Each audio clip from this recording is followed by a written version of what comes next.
In the grand theater of the galaxy, a single question breaks the order. What lies above apex predator? In the grand theater of the galaxy, where countless stars glittered like scattered diamonds on black velvet, a fragile order was maintained. This order was the proud creation of the Galactic Taxonomy Bureau, a body of the galaxy's most brilliant minds. They had spent centuries meticulously categorizing every known spacefaring species. Their masterpiece was the Universal Threat Classification System, a pyramid of power that brought a sense of predictability to a chaotic universe. At the very bottom of this pyramid, bathed in the calming blue light of the holographic display, were the minimal concerned species. These were the gentle herbivores, the philosophical gas clouds, and the artists who painted with light. Moving up, the colors shifted to greens and yellows, representing moderate awareness and elevated caution. Here resided the cunning traders, the territorial scavengers, and the species with a penchant for litigation. Further up, the pyramid glowed with the fiery oranges and reds of significant vigilance. These were the warrior races, the species with formidable fleets and a history of conquest. And at the very pinnacle, in a stark and intimidating crimson, sat the apex predators.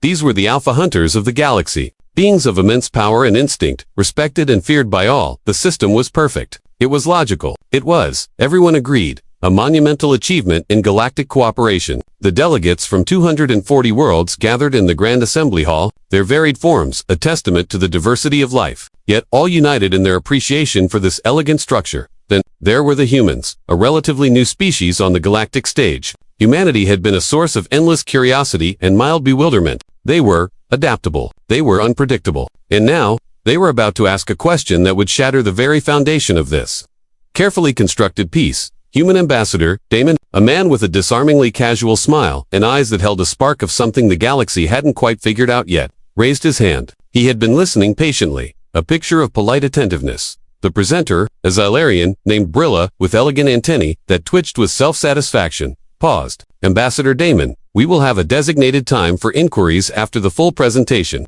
Damon's smile didn't waver. Of course. Just a quick point of clarification, if you don't mind. It's a fantastic system, truly, so well organized. I was just wondering, where do we fit in? A low murmur rippled through the assembled delegates. It was a question on many minds. The humans were different. They didn't fit neatly into any of the established categories. Brilla's antennae twitched again, this time with a hint of something that might have been nervousness. She accessed the holographic display, her three-fingered hand dancing over the controls. The pyramid of species glowed, and a search function appeared. She input humanity. For a moment, nothing happened. The display flickered. The delegates leaned forward, their collective attention fixed on the screen. Then, the pyramid vanished, replaced by a single, blinking, crimson warning. It read, "Regulatory paradox, do not engage." Silence descended upon the Grand Assembly Hall.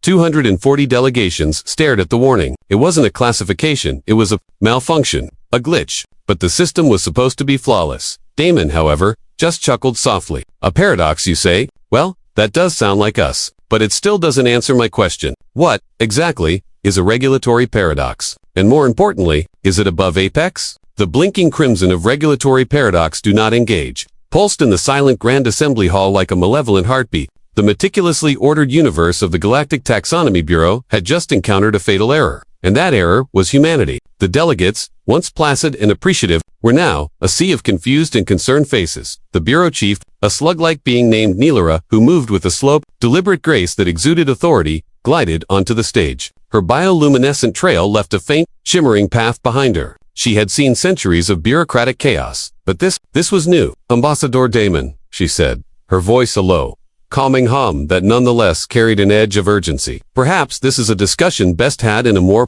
private setting. Damon gestured to the captivated audience. I don't know, Chief Nil. It seems like everyone is pretty interested in the answer. After all, you can't just label a species do not engage and not expect a few follow-up questions. Neelara's eye stalks retracted and extended in a sign of deep frustration. The situation was spiraling out of control. The human ambassador, with his simple question, was unraveling the very fabric of their carefully woven galactic order. Forced into a corner, Neelara had no choice but to reveal the truth. The archives were opened, and the delegates were shown the long and frustrating history of the Bureau's attempts to classify humanity. Study after study had been conducted, each ending in failure. But not for the reasons one might expect. The first attempt was a simple threat assessment based on historical records. The researchers quit within a month. They found human history to be a chaotic mess of self-destruction and astonishing creativity, often at the same time. One moment they were engaged in brutal global conflicts. The next they were creating art of such profound beauty that it brought the research team to tears. They couldn't be classified as inherently aggressive or peaceful. The next study involved direct observation. A team was sent to a human colony. The humans, upon discovering they were being watched, didn't become hostile. They didn't become fearful. They befriended the observation drones. They gave them names. They would leave out small offerings of what they called cookies for the shy little flying guys.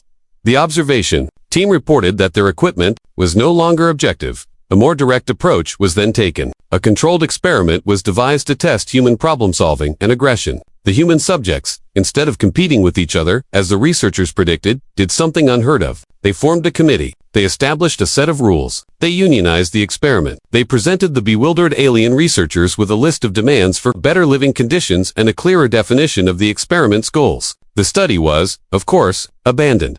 The final and most desperate attempt was a comprehensive physiological and psychological scan. The human subject, a cheerful woman named Dr. Eris Thorne, not only complied but also critiqued the methodology of the assessment while it was happening. She pointed out flaws in their scanning technology, suggested more efficient data collection methods, and, in a move that baffled the researchers, befriended the primary scanning unit, which she affectionately named Hubert. The research team reported feeling emotionally excluded from the relationship between their subject and their own equipment. As these reports were displayed, a strange sound began to fill the Grand Assembly Hall. It was a mixture of stunned silence, disbelieving clicks, and chirps. And for the first time in a galactic assembly, the sound of laughter. The delegates were beginning to understand. The problem wasn't that humanity was too dangerous to classify. The problem was that humanity was too human to classify. Damon watched the presentation with a warm, friendly smile that somehow seemed more unsettling than any show of aggression. So, you see, he said, turning to the bewildered Neelura, we're not a paradox in the sense of being a threat. We're a paradox because your system isn't designed to understand a species that breaks the rules by simply participating.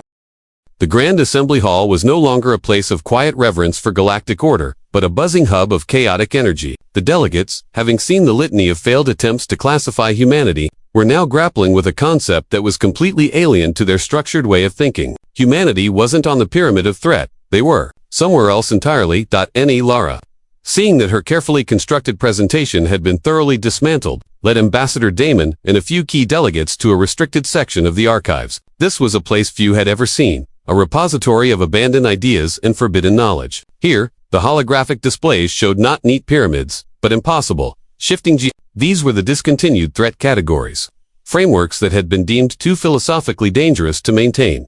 One category seemed to eat its own definition, a recursive nightmare of logic. Another classified the observer rather than the observed. These were the intellectual graveyards of the galaxy's greatest minds, attempts to categorize the truly incomprehensible. We tried to apply these frameworks to humanity after the standard system failed. Brill, the Xylarian presenter, admitted, her antennae drooping in defeat. Every single one of these discontinued categories rejected human data as fundamentally incompatible. It was in this chamber of failed ideas that they found a clue, an ancient, almost forgotten theoretical framework designed by a long-vanished species. This framework spoke of diplomatic singularities, species that didn't fit into any hierarchy because they fundamentally altered the system they entered, and then, they found the key phrase, a concept so foreign it had been dismissed as nonsense, orthogonal to the threat hierarchy. Orthogonal. A delegate from a species of crystalline beings vibrated, the universal translator struggling to find an equivalent concept. What does that even mean? Damon, who had been quietly observing the swirling, impossible shapes of the discontinued categories, spoke up. It means we're not above the apex predator on your chart, he explained, his voice calm and clear. We're not below the minimal concern species. We're not even on the chart. We're sideways to the whole concept. He pointed to the long history of human interaction with other life forms on their own world. On Earth, he said, we have multiple apex predators. We live alongside them. We study them. We manage their populations. A human isn't necessarily stronger than a bear or faster than a shark, but we're the ones who decide where the conservation areas go. He continued, we don't fit into the food chain in the traditional sense anymore. We stepped outside of it. We're not just predators or prey. We're managers. We're gardeners on a planetary scale. The alien delegates struggled to comprehend this. A species that was not defined by its position in the natural order, but by its ability to reshape that order. A species that could befriend a predator,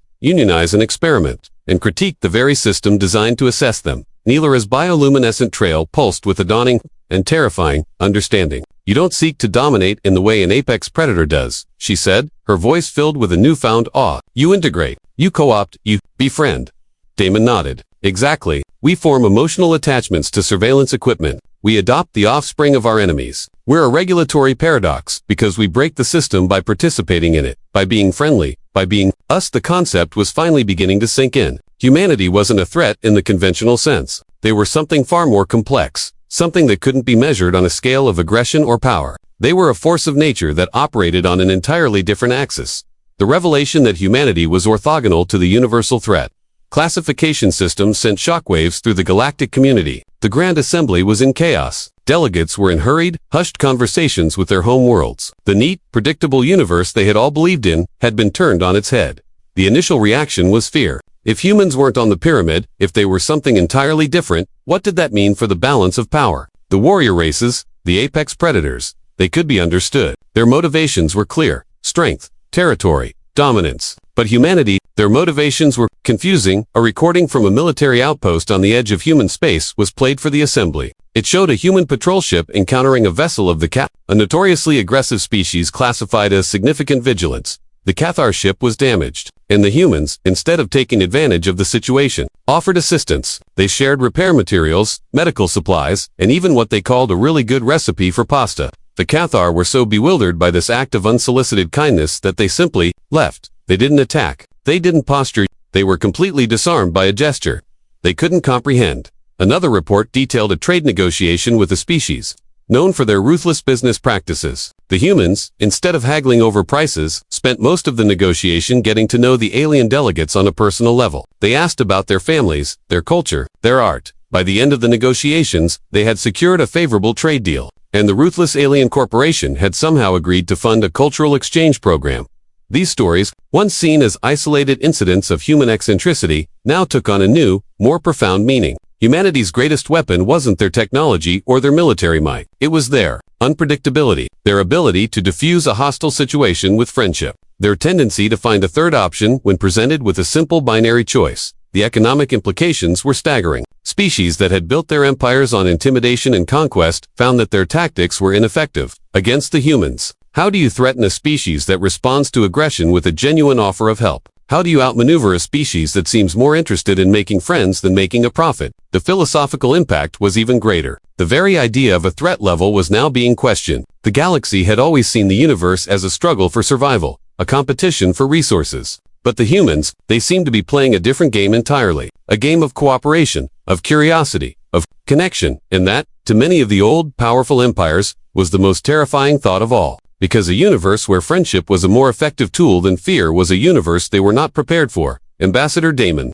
watching the chaos unfold, knew that this was just the beginning. Humanity hadn't sought to append the galactic order. They had simply arrived. And by being themselves, they were forcing the galaxy to look at itself in a new light. The question was, would the galaxy like what it saw?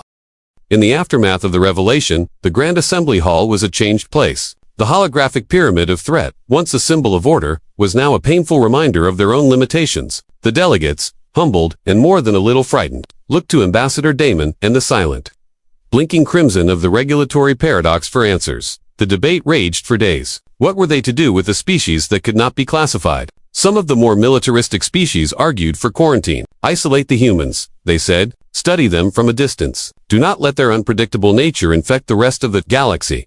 But the more forward-thinking delegates saw an opportunity. Humanity, with their unique, sideways approach to the universe, offered a new perspective. Perhaps their way wasn't a threat, but a solution. A way out of the endless cycle of conflict and competition that had defined galactic history. In the end, it was Neelura, the bureau chief, who had seen her life's work dismantled by a single question. Who proposed the new classification? She stood before the assembly, her bioluminescent trail pulsing with a calm, steady light. The universal threat classification system is based on a single axis, the capacity for and inclination towards hostility. She began, her voice resonating through the hall. We have now encountered a species that does not operate on this axis. To try and force them into our existing framework is not only futile, it is a disservice to the truth. She gestured to the holographic display, which now showed a new, more complex model of the universe. It was no longer a simple pyramid, but a multidimensional web of connections.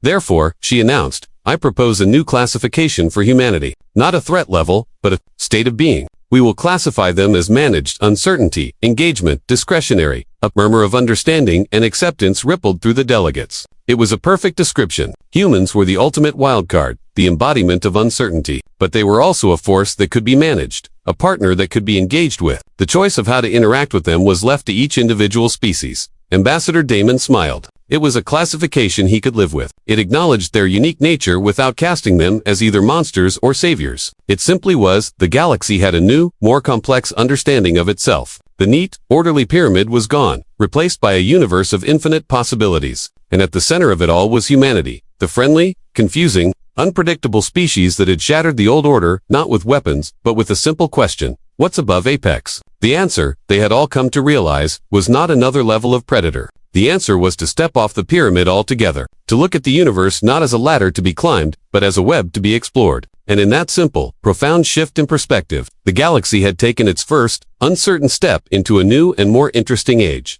And so, humanity finds its new place among the stars. Not as a threat, but as managed uncertainty. What an incredible journey. If you enjoyed this HFY story, please subscribe to the channel for more sci-fi adventures and give this video a huge thumbs up. It really helps the channel grow. What kind of story should we explore next? Let me know your ideas in the comments. Thank you for watching, and we'll see you in the next one.